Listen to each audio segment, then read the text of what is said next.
ഒരുപാട് നാളത്തെ സൈലൻസിന് ശേഷം അവർ നിങ്ങളിലേക്ക് എത്താൻ പോവുകയാണ്. അവർ നിങ്ങളോട് കമ്മ്യൂണിക്കേറ്റ് ചെയ്യാൻ പോവുകയാണ്.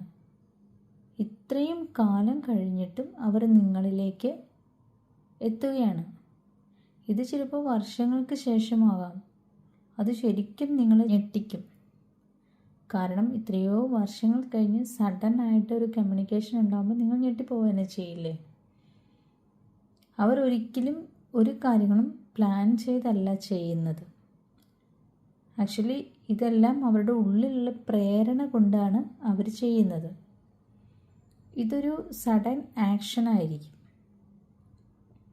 അവർക്കിപ്പോൾ അവരുടെ പ്രവൃത്തിയിൽ ഒരു ഗിൽറ്റി ഫീലിംഗ് ഉണ്ട്. കാരണം അവർ നിങ്ങളുടെ അടുത്ത് നിന്ന് ഒരു ഡിസ്റ്റൻസ് കീപ്പ് ചെയ്ത് പോയതാണ്. അതുകൊണ്ട് തന്നെ അവർക്ക് അതിൻ്റെ ഒരു ഗിൽറ്റി ഫീലിംഗ് ഉണ്ട്.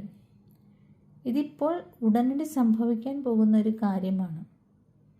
അവരുടെ ചിന്തകൾ അവരെ പ്രവൃത്തിയിലേക്ക് നയിക്കും. കാരണം അവരുടെ മനസ്സിൽ ഇപ്പോഴും നിങ്ങളുണ്ട്.